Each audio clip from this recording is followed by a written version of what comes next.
professionals to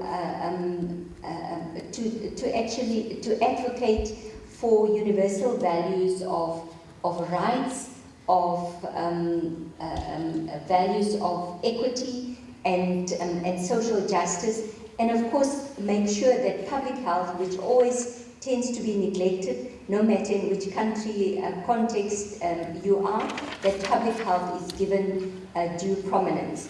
The Federation was instrumental in the original development of the Alma Ata Declaration, and in fact sat alongside the then Director General in speaking on the importance of having an international declaration on what became known as the Alma Ata primary health care approach. And over the 50 years of its existence, the Federation has played a key role in many global public health initiatives. The framework on tobacco control has been another very important event. And more recently, the Federation, in response to a request of the previous Director General, put out a framework of understanding public health called the Global Charter for the Public's Health. And some people will speak a bit more to that, but in essence the framework tries to have some universal or standard approach to the definition of public health. So there are three core functions of protection, prevention and promotion, and then a set of enabler functions which include advocacy, capacity building, governance, and is it there? No. And governance. And the vaccination workshop should be seen in the context of these developments. So the vaccination workshop, the purpose is really twofold. On the one hand, I should say the Federation is a cash-strapped organization, like many non-governmental or community-based organizations. And so part of the vaccination workshop is to actually try and raise sustainable finances for the Federation. But another important function of the workshop, which is enshrined in our strategic goals, is to actually enable networking of like-minded organizations and individuals to advocate around particular public health initiatives, and also to make sure that we make input into global debates. So those of you that were present at the World Health Assembly on Monday would have known that Dr. Tedros spoke about the $3 billion campaign, which is the core of the 13th Program of Action of the World Health Organization, which was approved at the World Health Assembly last year. And this $3 billion campaign consists of 1 billion more people with universal health coverage, 1 billion more people that are protected from health emergencies, and 1 billion more people that experience health and well-being. And of course, this $3 billion campaign, there's some interlinkages across these. Dr. Tedros also emphasized what he thought were the key enablers to achieving the $3 billion campaign, and that was the importance of politics or political commitment. But not just political commitment, but political commitment that actually goes with enacting certain laws to make sure that we protect the most vulnerable in societies, a political commitment that also allocates resources for universal health coverage, protecting people from emergencies and ensuring health and well-being. The second P was around people, the importance of people. All of us sitting in the room, if every one of us takes a small action, takes action, no matter how small, that'll actually make a difference. And of course, the third one was around partnerships. And he reiterated the importance of governments that need to work with partners especially civil society partners that bring unique insights into these global health debates. And certainly the World Federation, we see ourselves as not only as an important partner to the World Health Organization, but we also see ourselves as an important partner of our member national associations. They need to be important partners to national governments, particularly progressive national governments.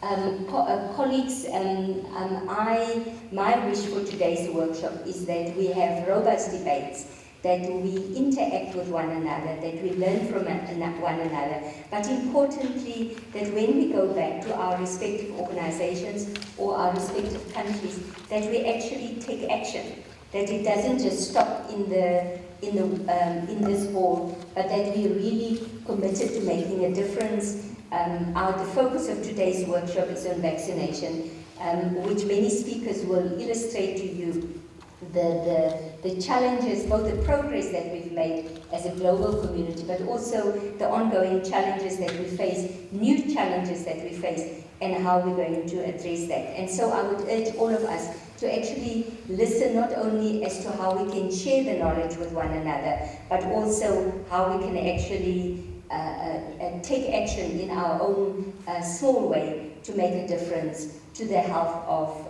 particularly in the case of vaccination or immunization, to the health of children. Before I close, and we're going to run this meeting very efficiently, so I think we're actually going to have some extra time for questions. Before I ask Marta to come and do an overview of the workshop, I just want to thank the South African Director General, Ms. Malibona Matsotso, for a number of things. So I approached her probably in January this year to ask her if she would be a speaker, given that I knew she would be in Geneva. Many of you don't know that we had, well, those of you that are interested in South African history will know that we had elections on the 8th of May. And in terms of our legal system, the presidential inauguration is only on, Parliament is sitting this week to elect a president, today, to elect the new president, and we know who the new president will be. It's President Cyril Ramaphosa.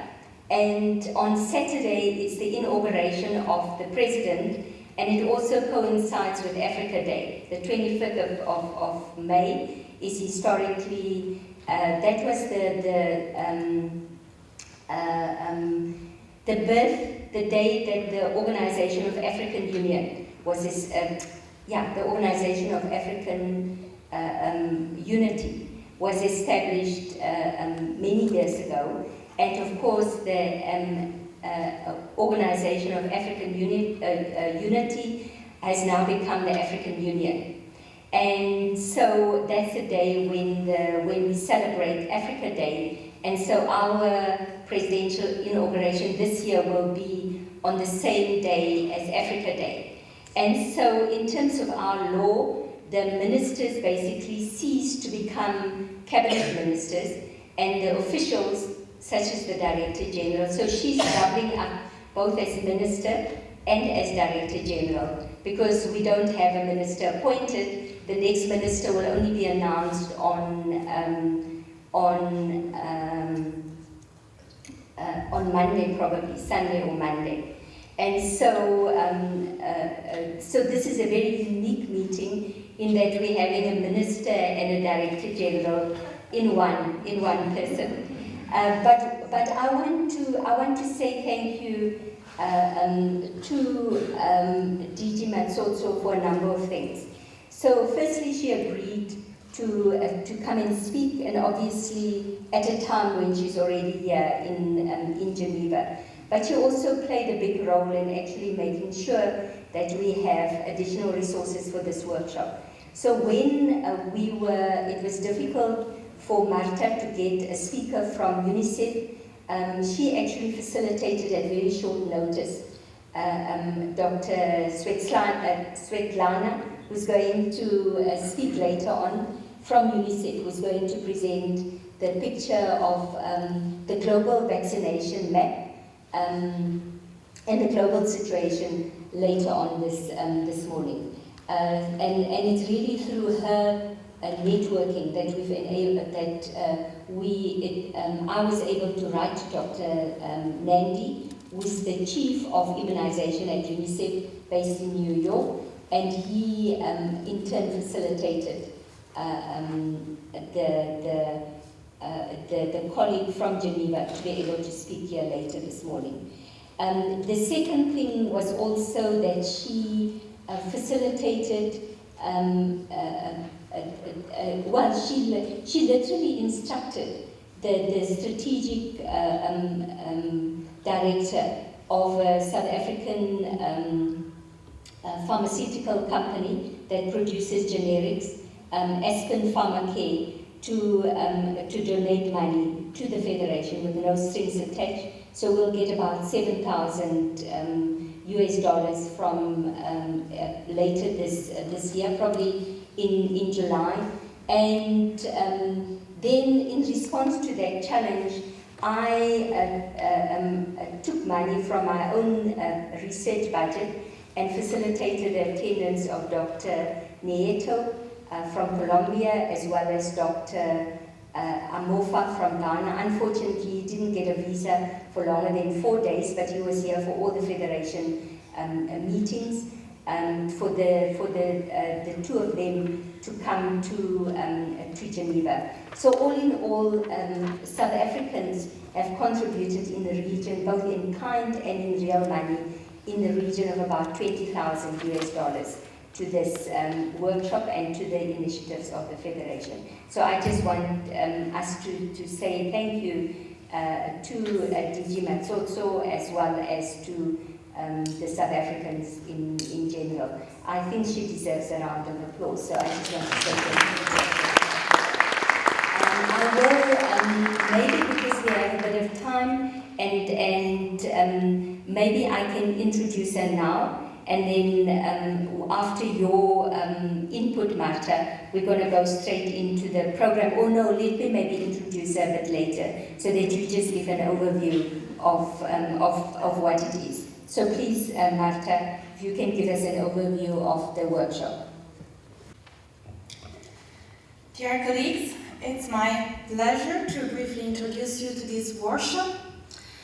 How we started to think about this workshop. Our federation worked towards increasing global public health, and we strongly believe that we need to work intersectoral and to have diversity as inclusion as a key value of each of our action. So we have developed this workshop as a platform for debate, to challenge each of us and to listen to each other to find potential solution on how we could strengthen vaccination and capacity at the national and international level. What you could expect to see today is to listen from very different perspectives, to have counterexamples from South Africa, Italy and Brazil, but also to get input about governmental and non-governmental organizations, regional and international network, as well as have an insight about innovative research, development, production, ideas from academics and about research in the area, and of course, which is very important for us, to have the inputs from public health professionals. As you can see, we are really fortunate to have an incredible panel of high-level stakeholders with us, coming from their very different part of the world, that will share with us their expertise, that will be organized in these three areas. So we will start first from vaccination and capacity, learning lesson and making progress towards UHC. The second one will be innovation, expanding vaccination coverage with the idea to use this strength in public health to enhance equity and advocacy. And we will finish discussing about knowledge generation, and with a special focus in vaccination confidence, ownership, and capacity building. Even if the call to action will be presented by Professor Borsch at the end of the event, I would like to challenge each of you a bit. And I invite you to start thinking about our call to action and ask questions, give suggestions, to make this call to action really something that you feel appropriate for you and your organization, so to be used as a piece of advocacy. As Professor Rispel said in the introduction, we have organized this workshop around the Global Charter for the Public Health. That is a joint project that we have developed with the WHO, with the idea to create a framework to increase the efficiency of any health action at the national, international level, and to align each of us to make stronger advocacy. I will not go through each of the services or enabler function, but would like to give you some food for thought and give some example of the point that you will find in our call to action. So, what we will call after today's workshop is, of course, to support the adoption of UHC approach to guarantee equitable and appropriate health care for every individual as a protection. But also, we will focus on reducing inequities, especially in vulnerable populations, and we will have a discussion about indigenous health later on. And of course, we will have a big focus on the minimization of the threat of negative press, especially of social media, and how we can reverse the vicious cycle we have now into a virtuous one to increase trust of the public into vaccination. When moving to the enabler function of the Global Charter for the Public Health, we will discuss information, but not only scientific information, but also the emotion that are behind the reaction that communities have in regard to vaccination.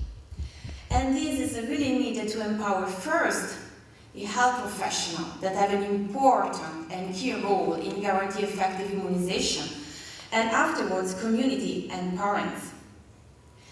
We, as World Federation of Public Health Association, do advocacy since more than 50 years. But this is not enough if we do that alone. We need to have the civil society to be leader in this quest for better global health, starting from immunization and capacity, but we need to do that with all organizations, all the civil society, and we need to be more coordinated. So we want to listen from you how we can improve our strength in this regard, with the final aim to really have effective government action that will be transparent, accountable, and will create a real long-lasting win-win situation. And before leaving you, I would like to remind that this debate on immunization and capacity that we start here will be continued next year at the World Congress on Public Health in Rome, and you are all invited to join us to this meeting to continue and expand the discussion with over 400 attended delegates. And last but not least, we are really active now on social media. The event is in a live stream, and we invite each of you to tag us in your post, as highlighted here in my slides and everywhere in the room. Thank you very much.